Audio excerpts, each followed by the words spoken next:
Señores, Hugo Ariza refuta a todos los protestantes en el canal de Rincón Apologético de Santiago Alarcón. Vamos a ver qué fue lo que sucedió aquí. Le dejaré el link en la descripción del canal de Rincón Apologético y también el link del canal de Hugo Ariza. Me encanta el canal de Hugo. Vamos a ver esto. Dale play. Me contaron que hay un tipo crack del otro lado. Así me dijeron las malas lenguas. ¿Cómo estás, Huguito? Dios te bendiga, Titán. Un abrazo, campeón.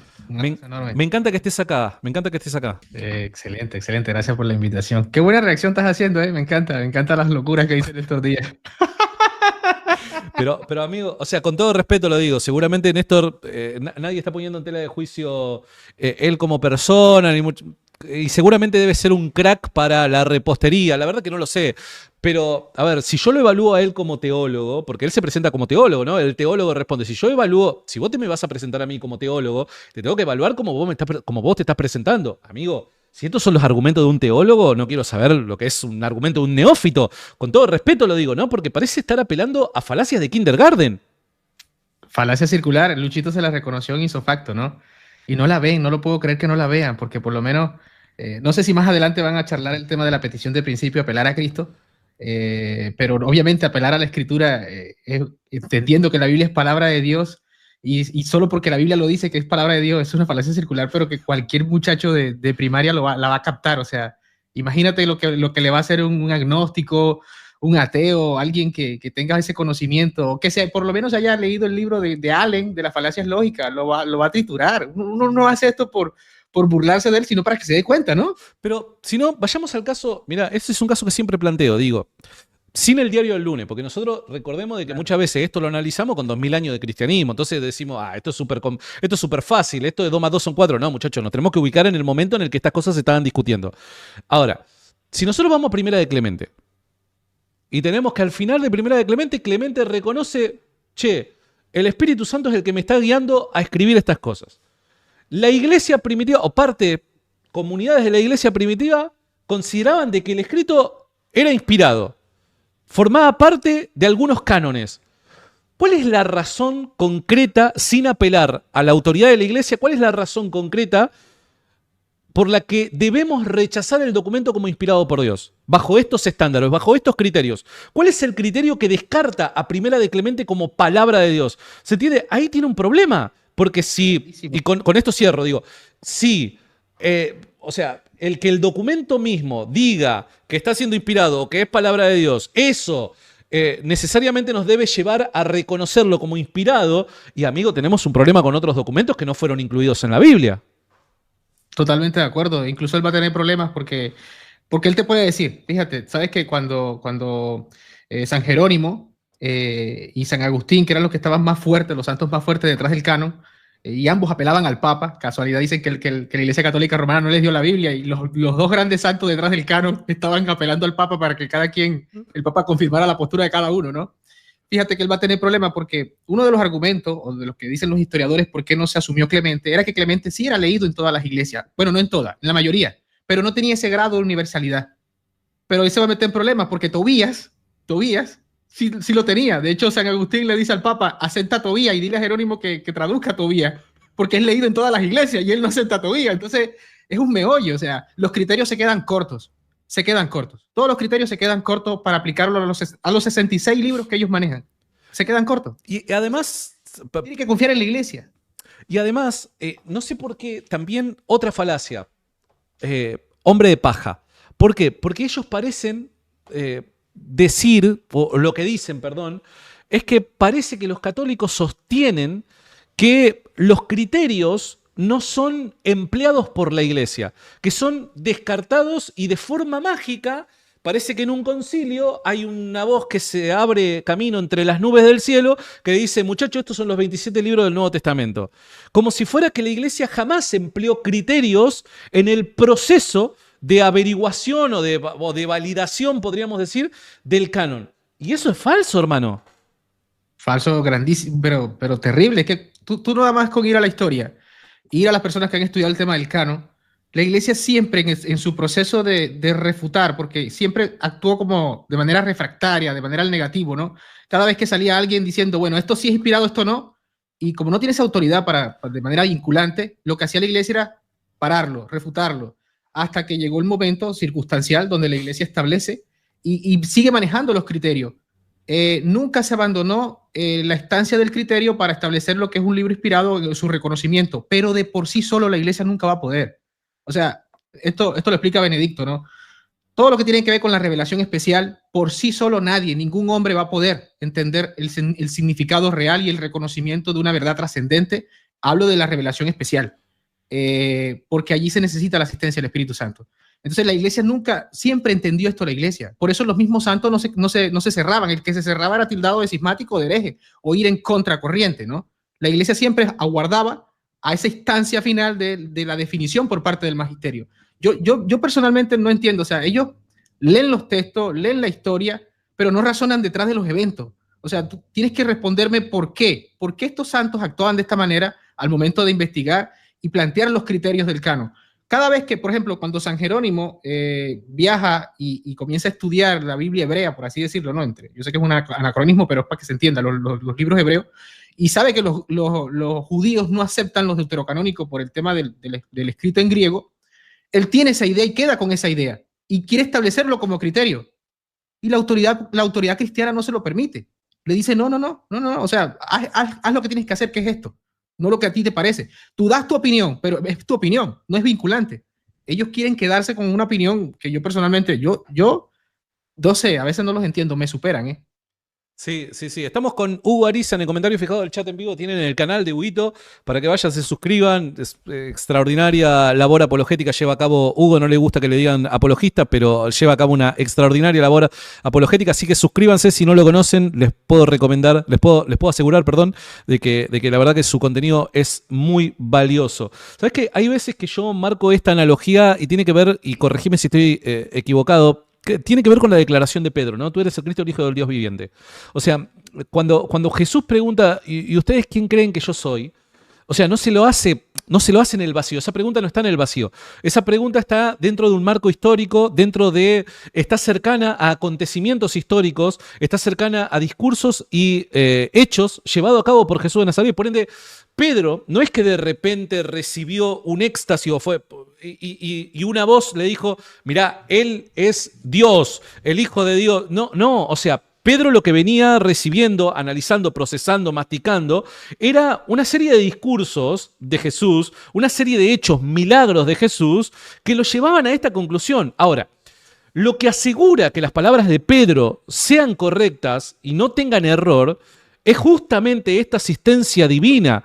Esto que Jesús dice, te lo ha revelado mi Padre. O sea, Dios deja evidencia para que formulemos un caso. Es ahí en donde el católico dice, mirá, hay evidencia, hay un proceso, hay una formulación, se mastica todas estas cosas, pero hay una asistencia que nos asegura que la conclusión a la que hemos llegado es correcta sin margen de error. Eso es lo que parece que los protestantes desconocen de la postura católica y por eso es que digo que también caen en una falacia de hombre de paja. No sé qué opinas al respecto. Totalmente de acuerdo. Lo que acabas de hablar, muchos teólogos lo van a plantear como el tema de la gracia o el tema de ese estímulo. Vamos a verlo así de manera racional, nada más. Pedro se enfrenta a estímulos desde la experiencia, viendo a Cristo en persona, caminando con él, escuchándolo, viendo los milagros que hace. Él está recibiendo todo este estímulo. Bueno, todo este estímulo son las señales que el mismo Dios le está dando. Esa interpretación a estos eventos, porque él la auspicia como intérprete, porque en algún punto todos somos intérpretes, pero una cosa es ser intérprete, otra cosa es ser hermeneutas del sujeto, ¿no? Una cosa es que la realidad yo te estoy interpretando en este momento, yo te escucho y yo proceso la información, el estímulo me viene, yo lo proceso y emito un juicio. Entonces, en este proceso que recibe, que experimenta Pedro, son las señales que el mismo Dios le está dando. Él está enfrentándose a una realidad que la tiene que procesar. Al momento de que llega a la situación donde le toca responder, él no va a responder porque ha sufrido un trance, porque un pajarito le habló, que es lo que está haciendo Néstor ahí, un pajarito le habló, diría Maduro en Venezuela, ¿no? Un pajarito le está hablando al oído. Yo a veces, a modo no de burla, sino para que sea como chistoso. Con sentido del humor.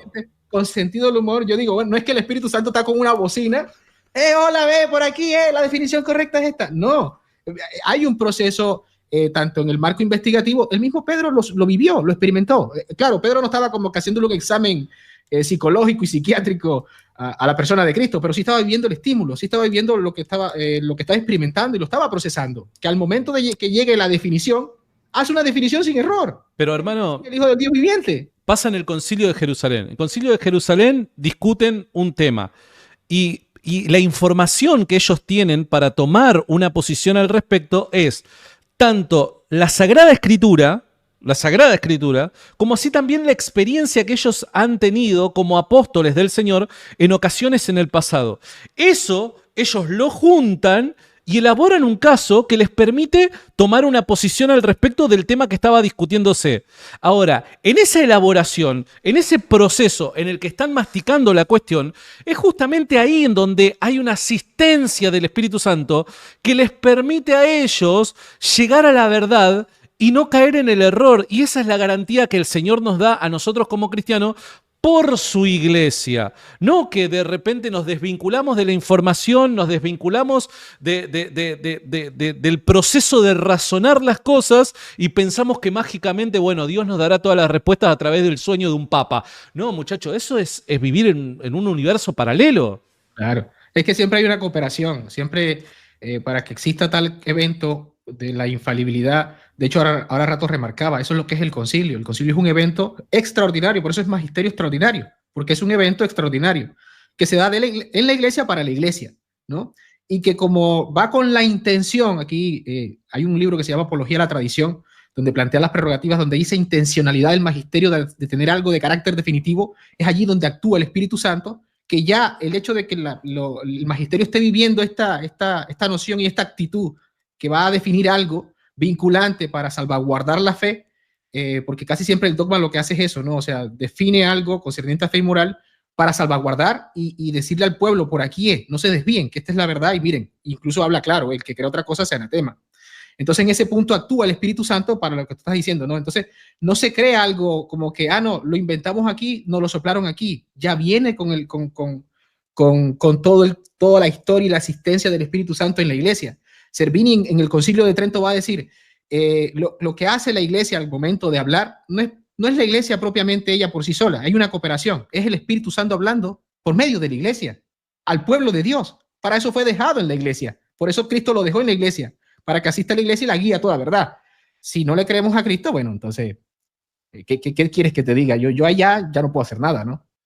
Es un tema súper interesante porque también creo de que hay mucha confusión al respecto, tanto del lado no católico como aún entre los católicos. A mí me costó mucho, lo poquito que entiendo del tema, me costó mucho entenderlo, porque también vengo de un trasfondo protestante, ¿no? En el que razonamos de una manera completamente distinta, radicalmente opuesta a la que lo hace, a la forma en la que lo hace el católico, ¿no? Ahora, también hay otra objeción y te aprovecho acá para discutirla, si me lo permitís, cuando te tengas que ir vos decime, por favor, y tiene que ver con la tradición, ¿no? Dicen, bueno, y acá es donde viene el problema con el diario del lunes. La tradición, ¿cómo se identifica o cómo la iglesia hace para identificar esa tradición que es infalible? Esa tradición infalible, transmitida, porque la tradición, o sea, no es como la escritura que vos podés decir, bueno, aquí está, esta es palabra de Dios, esto es palabra de Dios. La tradición es como que es algo más difícil de poder señalar con el dedo índice, ¿no? Ahí hay tradición. ¿Cómo hace la iglesia? ¿Pero te refieres a la iglesia maestra o a la iglesia alumna? La iglesia maestra. La iglesia maestra, ok. La iglesia maestra lo que hace en el sentido de la tradición, primero es que se reconoce como transmisor. Al reconoce como transmisor participa de la tradición porque es el transmisor. Para que exista transmisión se requiere de un transmisor. Son elementos básicos. A veces esto yo de hecho, ahí están algunos hermanos católicos, saben que estoy tratando de escribir un libro o un compendio o un documento explicando esto. Esto es de primaria, es lenguaje, para que exista, como veníamos diciéndolo, ¿no? Tradición requiere del transmisor, el acto de transmitir, el mensaje que se transmite y el receptor. La iglesia sabe qué es la tradición oral. Cuando ya quieres colocarle apellido, ya es en el mensaje que se transmite. Ya el mismo transmisor sabe el mensaje que va a transmitir de carácter inmutable. Ese mensaje transmitido de carácter inmutable es lo que ya materialmente nosotros podemos señalar como tú estabas haciendo. Esto es lo que es palabra de Dios, esto es lo que es tradición oral. Bueno, cuando ya la tenemos nosotros en carácter material, así de que podemos nosotros señalarla, es porque el evento primero, que es el elemento transmisor, ha transmitido el mensaje en la unidad de tiempo. Y tú puedes decir tranquilamente, eso que se ha transmitido allí concerniente a fe y moral, que está contenido en la revelación y en la explicitación, eso es tradición oral. ¿Ves? Ahora bien, cuando el magisterio aún no ha ocurrido este evento, ya tú lo tienes en bruto. ¿Dónde la tienes? En la revelación. ¿Cómo la vas a tener en la revelación? Sabemos que la revelación es Cristo como persona y sus enseñanzas. El contenido, yo sé que no es correcto el término contenido, porque no voy a decir que la Biblia contiene la palabra de Dios. No, la Biblia es palabra de Dios puesta por escrito. Va a decir Dei Verbum. ¿Qué hace? Y la tradición es también el depositum fidei. Ahí entra lo que es la tradición escrita, Biblia, y la tradición oral, que son las enseñanzas que ha recibido por parte de los apóstoles las iglesias.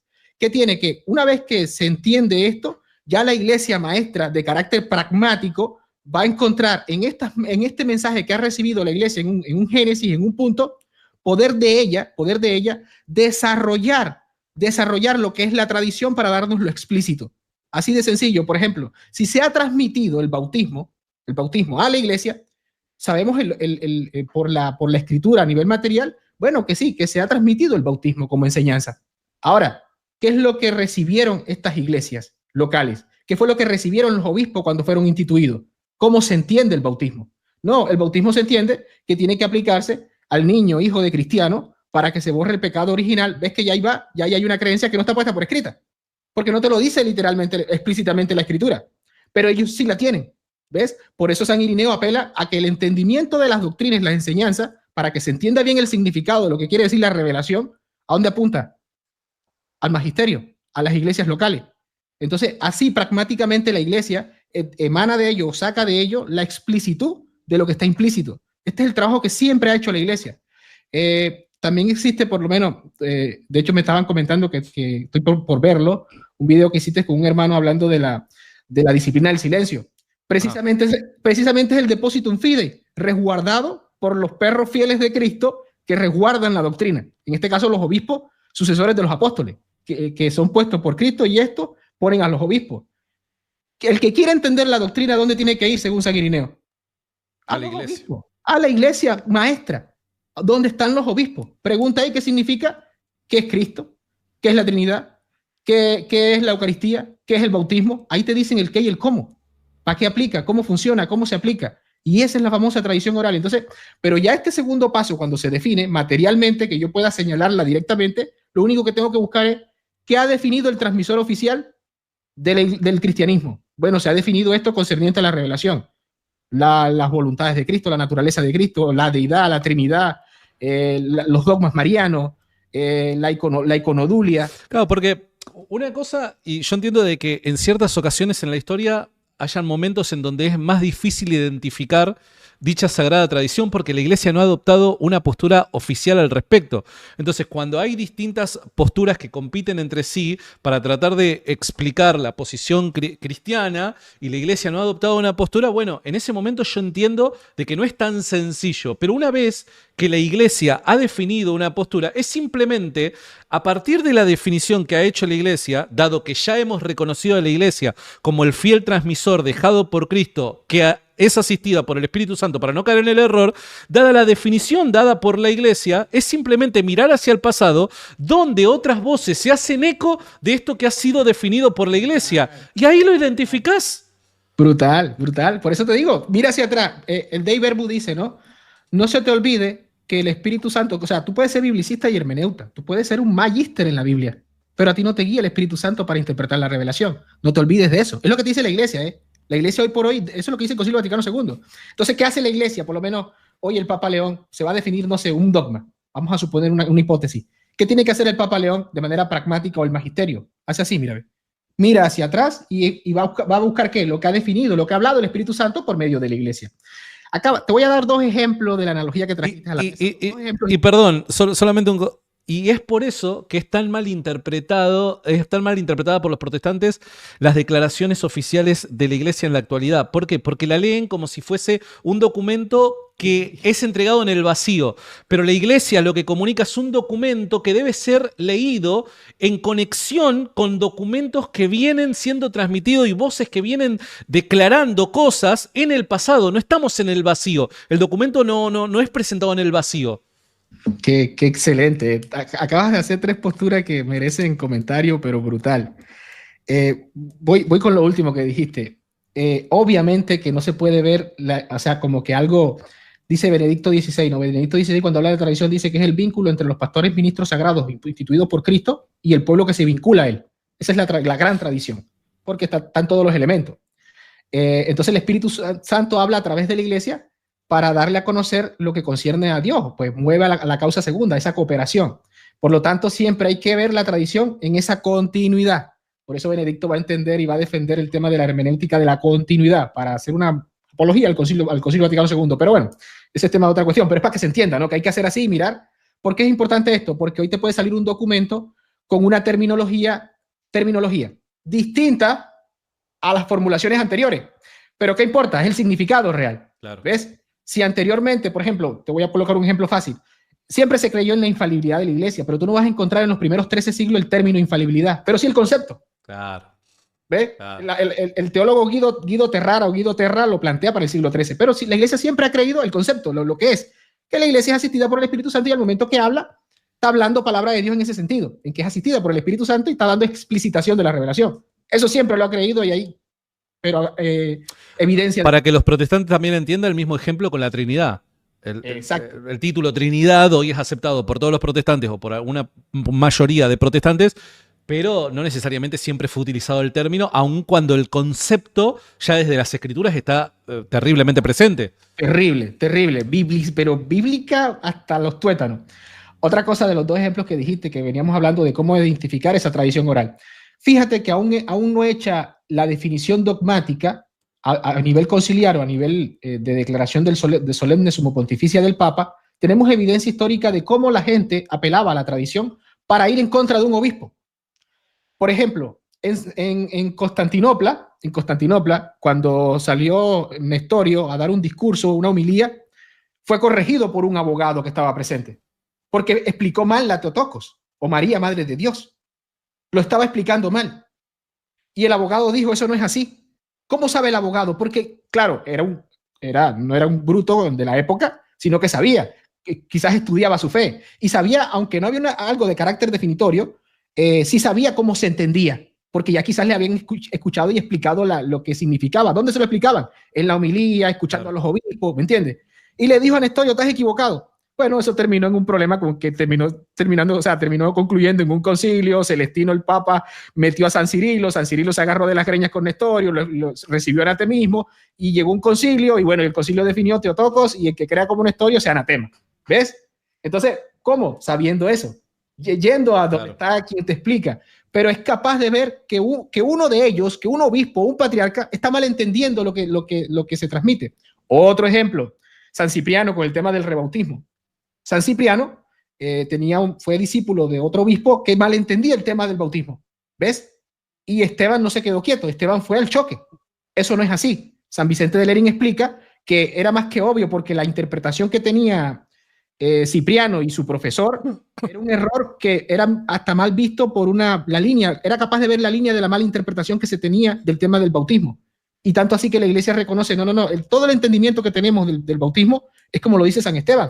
¿Ves? Y San Esteban luego excomulga a otro obispo que no lo obedece, Filmiriano, algo así se llamaba ese obispo. Entonces, es evidente para el que está dentro de la iglesia es evidente. Es que ahí también esto que está explicando Hugo responde a las inquietudes de algunos protestantes que quizás con honestidad, pero que con un poco de ignorancia, de desconocimiento respecto a la fe católica, dicen, no, mira, yo no me podría ser católico porque respecto a lo que ustedes creen acerca del Papa, imagínate que el Papa mañana quiera dogmatizar algo que va en contra de mi fe. Es que no puede.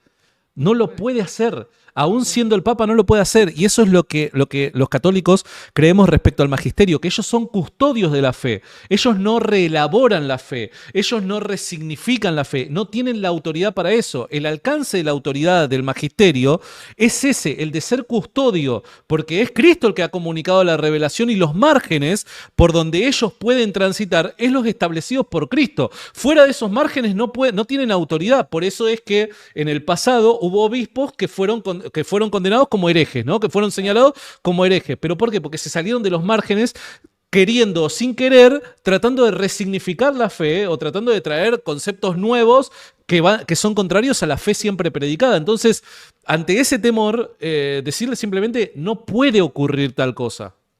Y eso que hablaste de los márgenes es tan preciso, porque es muy buena palabra, muy buen término estás utilizando allí, porque se vio en la historia de la iglesia. Cada vez que surgía un tema de que alguien quería pegarse a un solo sentido de la revelación, ¿qué hace la iglesia? Por ahí no es. Entonces la iglesia es dócil hasta cierto momento, hasta que ves que tu interpretación, tu significado de esa doctrina o de esa enseñanza, la estás llevando a un punto de contradicción con otra, ¿ves? Y que chocan.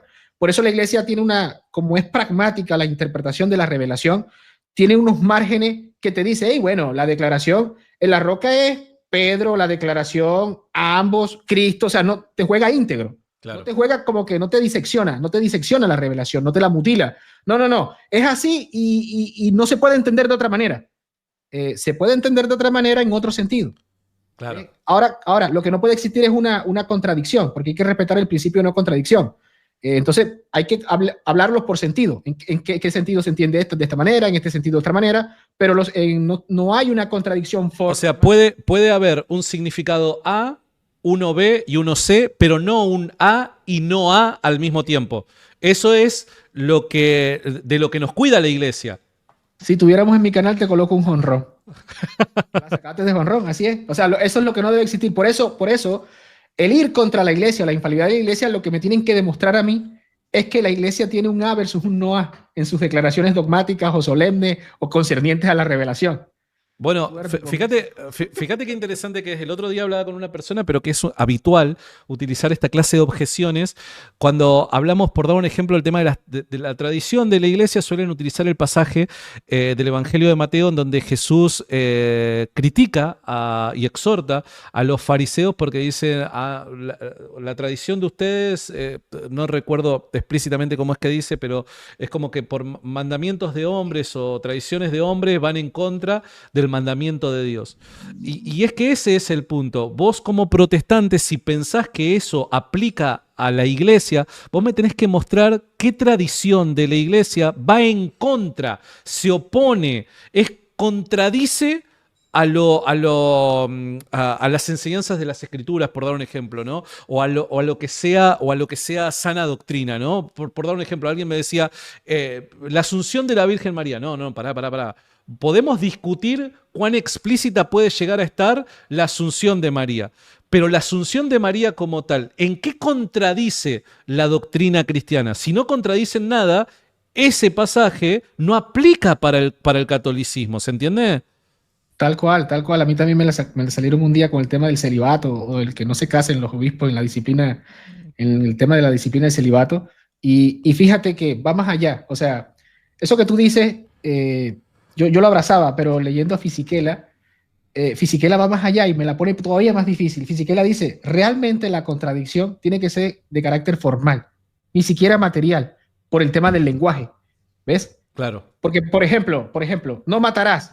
Está literal así en la escritura, pero tú mataste en defensa propia. Entiendo. Entonces, ¿cómo entra aquí? Entonces, no puedes matar en defensa propia, pero a la vez estás violentando otro mandamiento que pues, no pecar por omisión.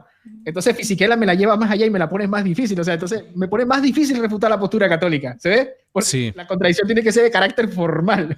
Sí. Terrible. Es muy bueno ese punto. Y hay... De vuelta, ¿no? Vos como ex protestante, ¿cuál es el mejor intento que podrías hacer pensando como protestante para justificar el caso que veníamos justamente viendo, ¿no? Entre Luchito Lisboa y el teólogo Néstor Díaz, protestante? ¿Cuál es el mejor caso que un protestante podría llegar a presentar para justificar su fe en la Biblia como tal, ¿no? Y cuando me refiero a fe en la Biblia, quiero decir a creer y estar seguro de que dicha creencia es verdadera respecto a cada uno de estos documentos que han sido inspirados por el Espíritu Santo y que por ende se los debe unir en algo llamado canon de la Biblia. Señores, muy buena enseñanza, muy buena explicación de Hugo Ariza. Muy duro, señores. Díganme ustedes qué opinan. Les dejaré el link en la descripción del canal de Rincón Apologético de Santiago Alarcón y también el de Hugo Ariza. ¿Qué opinas? Te leo.